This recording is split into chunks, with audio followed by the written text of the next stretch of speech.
This is Killybegs Harbour, a snug inlet of Donegal Bay on the northwest coast of Ireland. These calm waters provide shelter for the trawlers seeking safety from the wild Atlantic storms. Since the town was incorporated during the reign of James I, its prosperity has been derived from fishing. Today, the vigorous spirit of these tough Donegal fishermen tapping the shoals of herring and mackerel in the ocean beside them has made Killybegs one of the most flourishing ports in Ireland.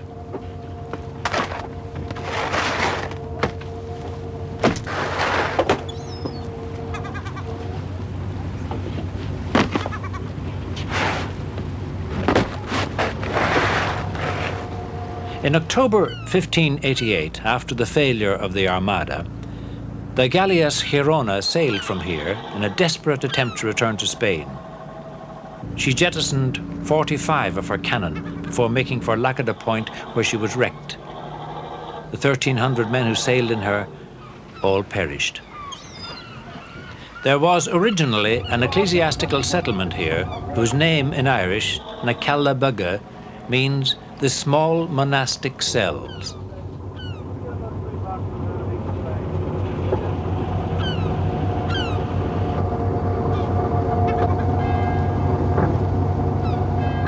Killybegs is also the home of Donegal Carpets. This is the original factory built of local limestone and pitch pine.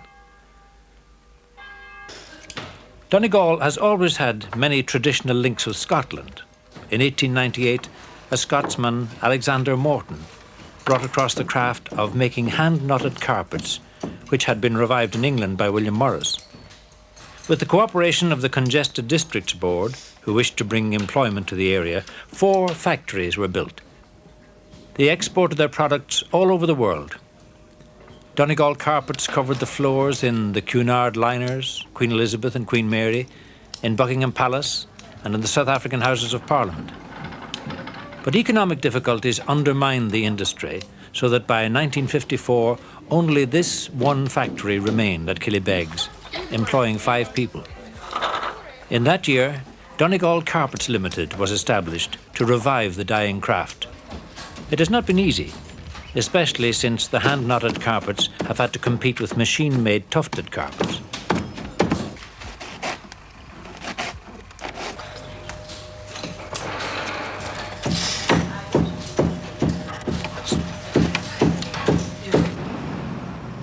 The making of a Donegal hand-knotted carpet begins far away from Killybegs, in Dublin.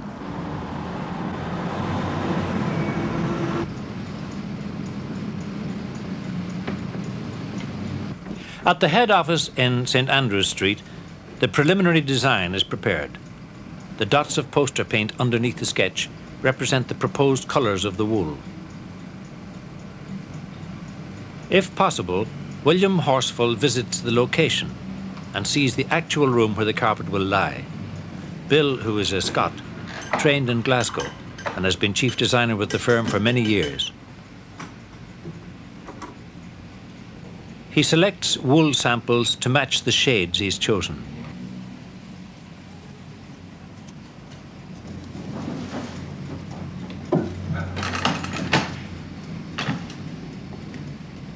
Once the design and colours have been accepted by the client, the drawing is transferred onto point paper and squared up to 1/2 the actual size of the finished carpet. The colours are stronger than those that will be used in the wool. At the Irish Institute for Industrial Research and Standards, Brendan O'Farrell, the colour chemist, does a sample dyeing for a carpet which is about to go on a loom in Donegal.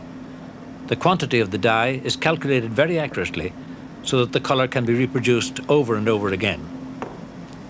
There are over 500 basic shades, and many more subtle variations can be achieved.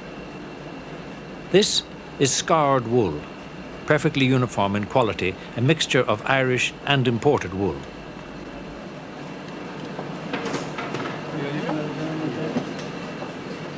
The dampened wool is lowered into the hank dyeing machine, where it will simmer for 2.5 hours so that the dye will take evenly.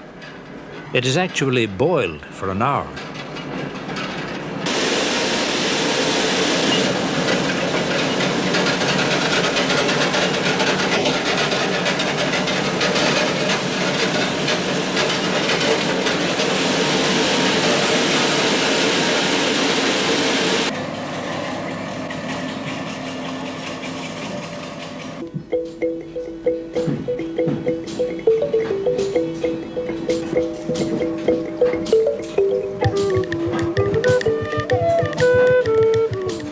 Killybegs, Mary McGee prepares the warp for a carpet using the factory's original peg warping board.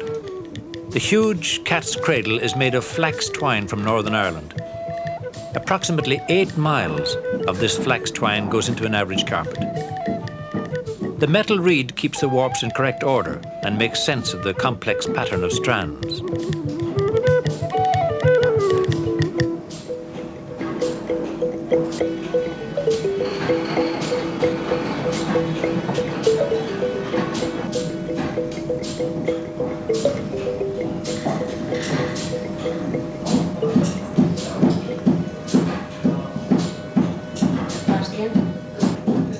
Ties will keep the shed separated before the warp is carried to the loom.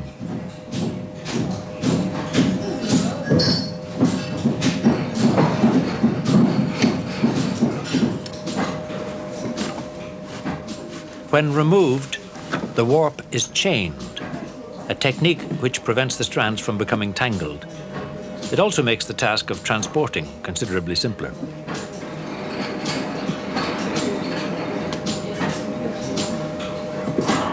This method of handling warp threads is also used by weavers.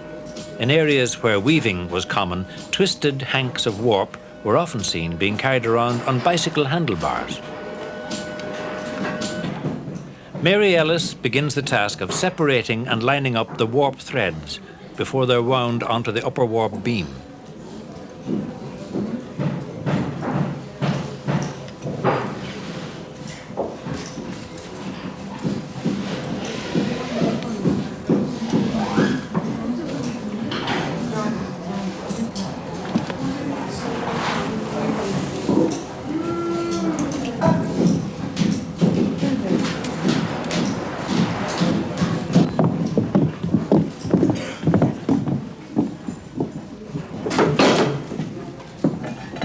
It's the manager of the factory, Daniel Campbell, who winds the warp onto the upper beam of the loom.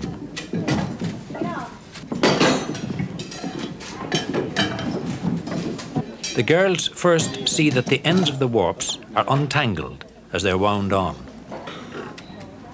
A final check makes sure that the threads are in the correct order before they're attached to the bottom beam. They must also be of exactly even length, or the tension will be incorrect and the knotting will become uneven.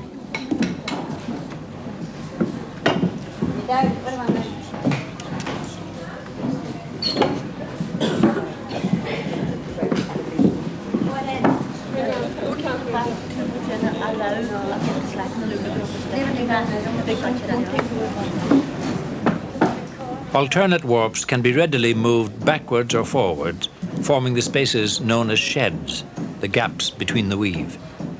In weaving cloth, a shuttle passes between the sheds, drawing the weft across.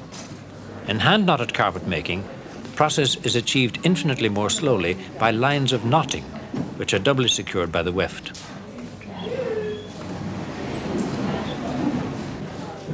These carefully measured ties enable the warp threads to be passed between the sheds in easy, hand-spaced gaps.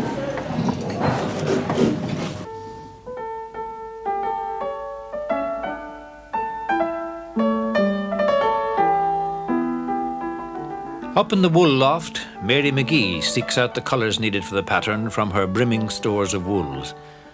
She selects samples from stock yarn to make up her colour card, and these are checked against the original colour tufts chosen by William Horsfall in Dublin.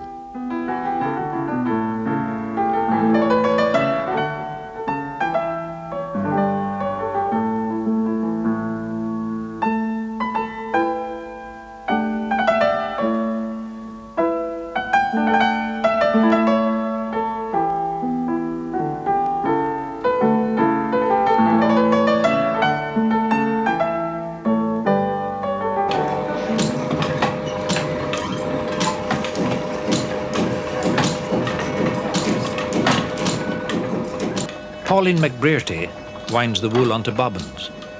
Since she is winding from two sources, plying occurs naturally. Wool is a hard-wearing material. The staterooms of Dublin Castle, which receive 3,500 visitors a week in the summer months, are furnished with Donegal carpets. 120,000 people walked over them during the two lying in states of presidents that have occurred this decade, and they still retain their colour and depth. The possible lifespan of a Donegal carpet is unknown, since the oldest carpet has been in existence less than a century.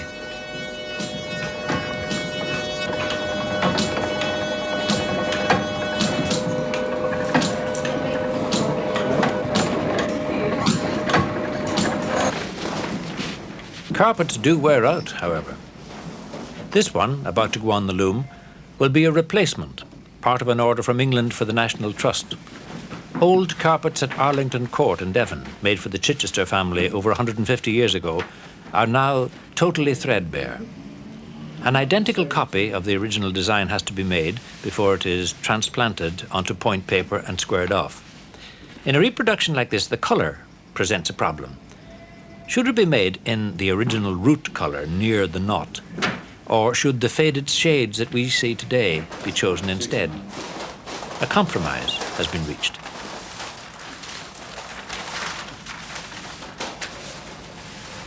It's all right. Seems to.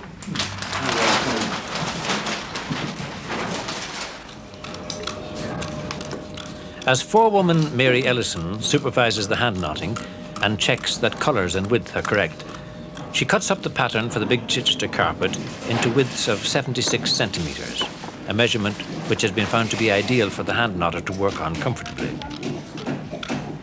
The detail needed to reproduce an intricate pattern of this kind can only be achieved by using thousands of knots per square metre.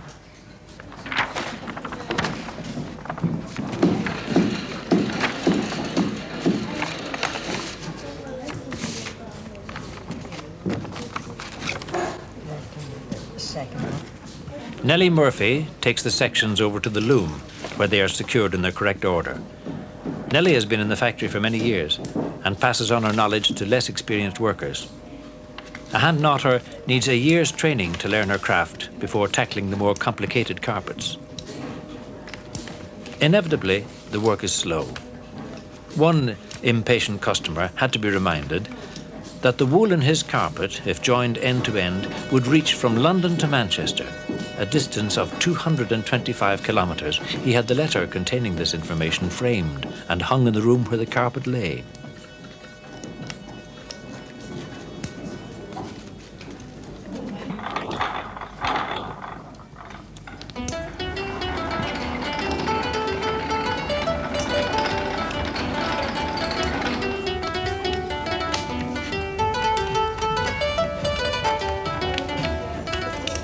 There are two main techniques of knotting, Persian and Turkish.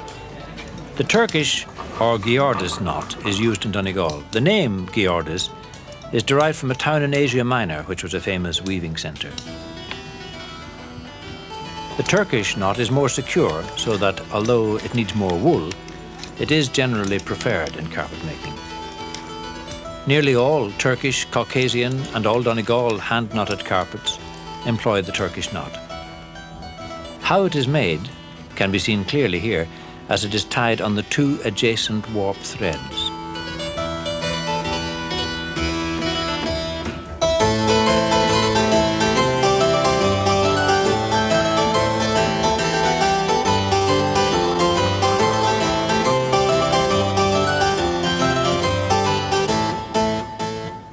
A good quality Donegal carpet has 55,800 knots per square metre. A carpet measuring 4.5 metres by 3 3/4 metres, for example, required over 900,000 knots. In larger carpets, the number runs into millions. When a line of tufts is completed, it is combed to ensure that none have been buried.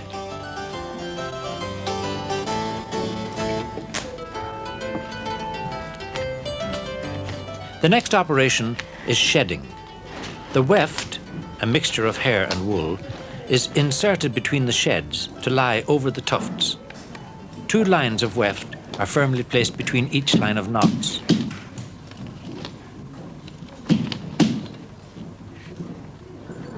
They are beaten down with a carpet beater which tightens the weave.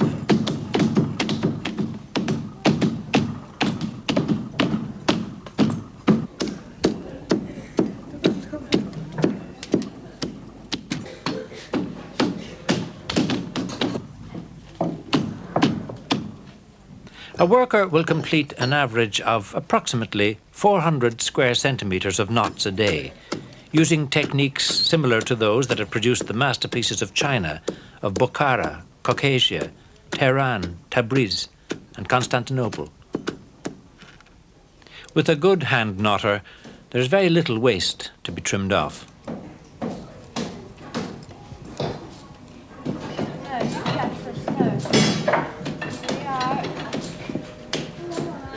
It's Pauline McBrearty's job to replace the empty bobbins and to feed the ends through to the knotters.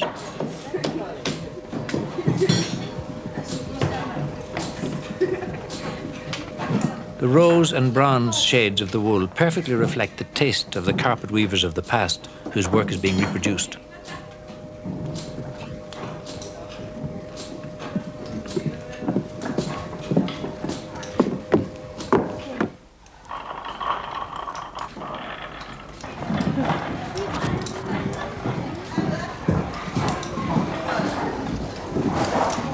The neat back of the carpet contrasts with the luxury of the front pile.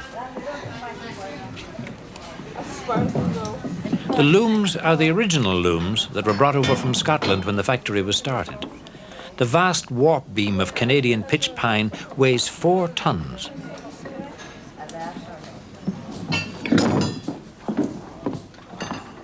Loom spikes driven into the beam hold the carpet in place as it is wound on. In these old photographs, precisely the same looms are in use.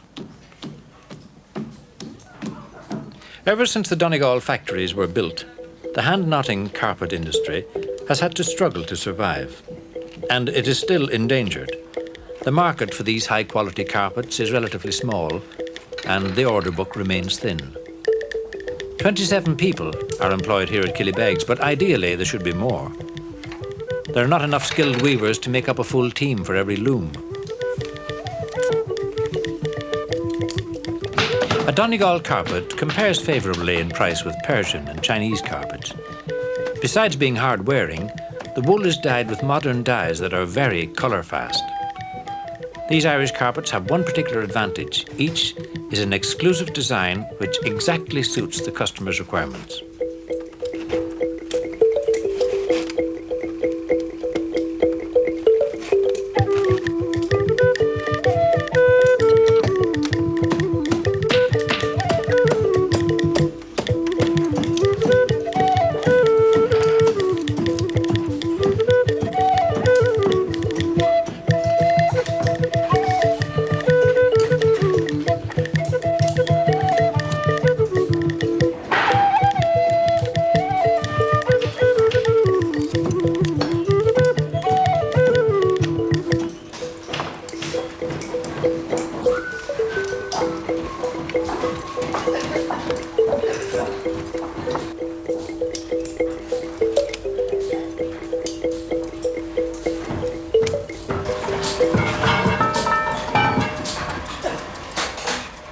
The carpet, which has taken 4 months to complete, is removed from the loom.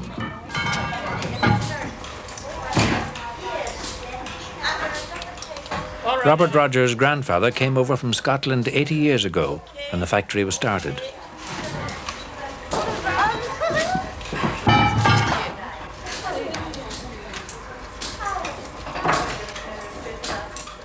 Wool has always been the preferred material for hand-knotted carpets, although silk is found in Chinese and Persian carpets, and white cotton in Turkish.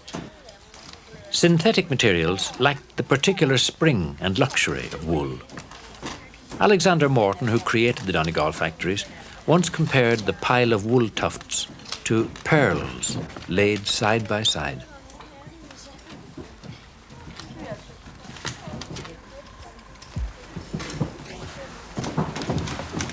A carpet of this size is immensely heavy, weighing nearly a ton. Everyone helps when it is being rolled up for carrying over to the cropping machine.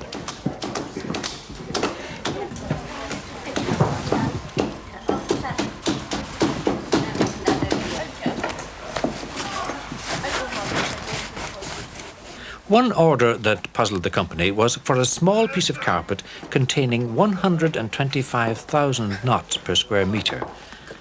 This exceptionally hard-wearing floor covering was wanted for a lift in a luxury apartment building. Extra help is very welcome when it comes to lifting these big carpets onto the cropping machine.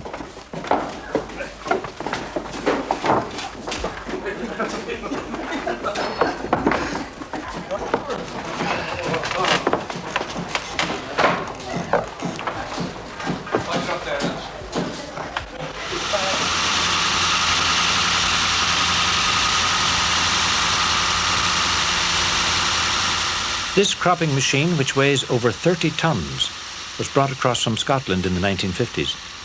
It is the biggest in the world, capable of cropping a carpet 13 metres wide. It travels along, working like a giant lawnmower, running many times over the carpet, taking off an infinitesimally small sliver of wool at a time to secure a perfectly even pile.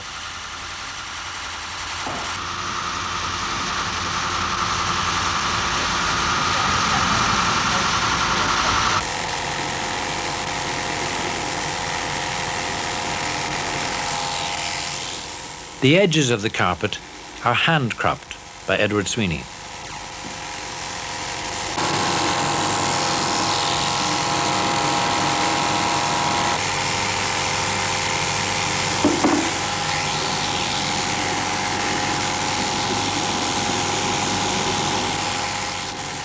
The carpet has to be checked to see that no pile is buried, an operation that is called skewering or pickling.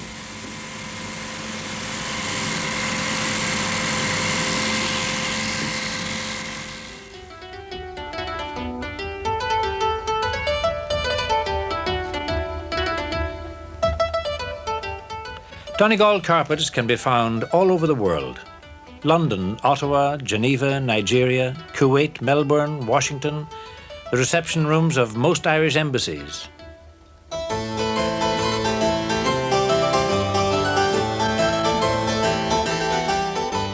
They look magnificent in the formal elegance of staterooms, embassies, palaces and hotels, but they are just as well suited to the intimacy of a private house, where the individual can choose his own design.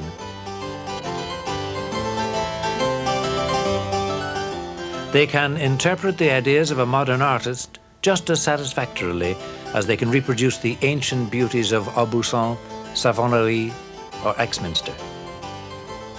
The technique that creates hand-knotted carpets can also be adapted to making wall hangings.